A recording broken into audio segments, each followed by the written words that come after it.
ఆంధ్రవల్లభుడు, ఆంధ్రవల్లభుడు, ఆంధ్ర నాయకుడు, ఆంధ్ర మహావిష్ణువు, ఇంకా మరెన్నో పేర్లతో భక్తుల పూజలు అందుకుంటున్నాడు శ్రీకాకుళేశ్వర స్వామి. కలియుగంలో పాపభారం తగ్గించేందుకు ఈ స్వామి ఆవిర్భవించాడని భక్తుల విశ్వాసం. కృష్ణా జిల్లాలోని ఈ క్షేత్రానికి చారిత్రకంగానూ పౌరాణికంగానూ ఎంతో ప్రాధాన్యముంది.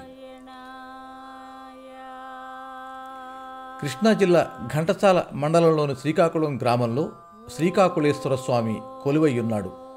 ప్రసిద్ధి చెందిన 108 పుణ్యక్షేత్రాల్లో ఇది 57వదిగా చెబుతారు. శ్రీకాకుళంలో స్వామివారు స్వయంభూగా వెలసి పాపాలను హరిస్తున్నాడని భక్తుల నమ్మిక. ఈ శ్రీకాకుళ క్షేత్రం సాక్షాత్తు బ్రహ్మదేవుని ప్రయత్నం మేరకే ఉద్భవించిందని ఒక పురాణ కథనం. కలియుగంలో రోజురోజుకి పాపాలు పెరిగిపోతున్నాయని దేవతలంతా వ్యాకులత చెందారట. వాళ్లంతా చతుర్ముఖ బ్రహ్మతో సహా భూలోకానికి వచ్చి ఒక ప్రదేశంలో మహావిష్ణువు కోసం తపస్సు ప్రారంభించారు. ఆ తపస్సుకు మెచ్చి శ్రీ మహావిష్ణువు ప్రత్యక్షం కాగా, భూలోకంలో ఈ ప్రాంతంలోనే మీరు కొలువై ఉండి భక్తుల పాపాలను హరించాలని వారు కోరారట. అందుకు నారాయణుడు సమ్మతించడంతో చతుర్ముఖ బ్రహ్మే స్వయంగా శ్రీ మహావిష్ణువును అక్కడ ప్రతిష్ఠించాడట. బ్రహ్మకు ఆలవాలమైనందుకు శ్రీకాకుళమని పేరు వచ్చిందని, శ్రీహరి అనే చోటనే ప్రతిష్ఠితుడైనందుకు బ్రహ్మకు ఆకులమైనందుకు కాకుళమని పేరు వచ్చిందని, శ్రీహరి ఆ చోటనే ప్రతిష్ఠితుడైనందున కాకుళేశ్వరుడిగా కీర్తి పొందాడని పురాణ కథనం. ఉపనిషత్తుల ప్రకారం బ్రహ్మ, విష్ణు, మహేశ్వరులకు వరుసగా సంస్కృత, ఆంధ్ర, ప్రాకృత భాషలు అత్యంత ప్రియమైనవి. ఆంధ్ర భాషపై ప్రీతిగల మహావిష్ణువే శ్రీకాకుళంలో కొలువు తీరాడని పురాణోక్తి. ప్రాచీన కాలంలో ఇక్కడికి సమీపంలో ఉన్న నదీ మార్గాన వ్యాపారాలు జరుగుతూ ఉండేవి.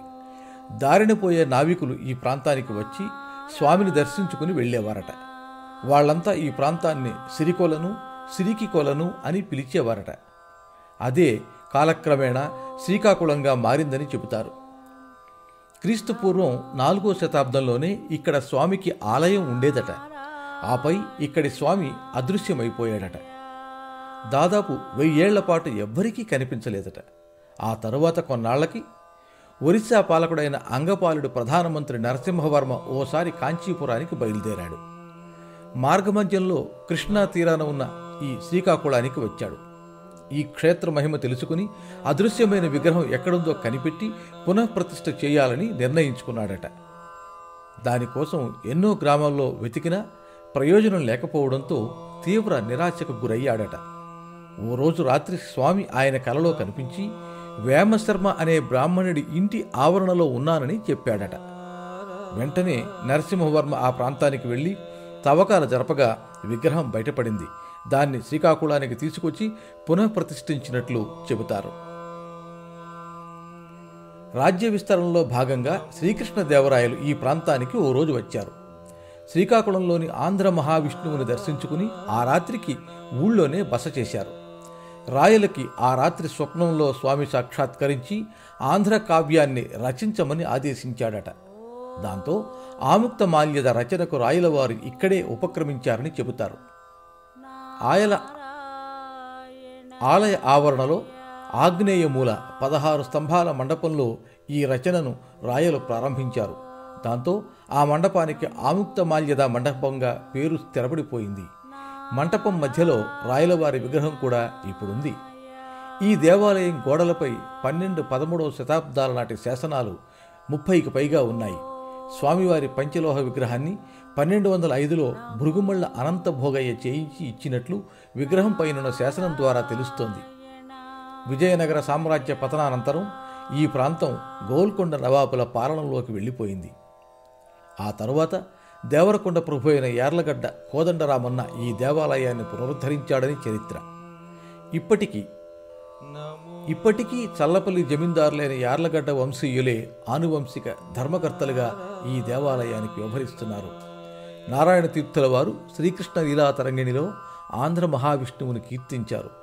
శ్రీనాథుడు కూడా క్రీడాభిరామంలో ఈ క్షేత్ర మహిమను, తిరునాళ్ల వైభవాన్ని కొనియాడాడు. ఆలయానికి సమీపంలోనున్న కృష్ణానదిలో స్నానమాచరించి స్వామిని దర్శిస్తే పాప పరిహారమవుతుందని భక్తుల నమ్మకం. వైకుంఠ ఏకాదశి నాడు శ్రీ రాజ్యలక్ష్మి సమేత శ్రీకాకుళేశ్వర స్వామిని ఉత్తర ద్వారాన దర్శనం చేసుకుంటే పుణ్యలోక ప్రాప్తి కలుగుతుందని చెబుతారు. ప్రతి ఏటా వైశాఖ మాసంలో బ్రహ్మోత్సవాలు జరుగుతాయి. ఆ సమయంలో చుట్టుపక్కల జిల్లాల నుంచి పెద్ద ఎత్తున భక్తులు తరలివస్తారు. విజయవాడ నుంచి దాదాపు 65 కిలోమీటర్ల దూరంలో ఉన్న శ్రీకాకుళానికి కొడాలి మీదుగా బస్సులో రావచ్చును. విజయవాడ నుంచి నేరుగా బస్సులున్నాయి.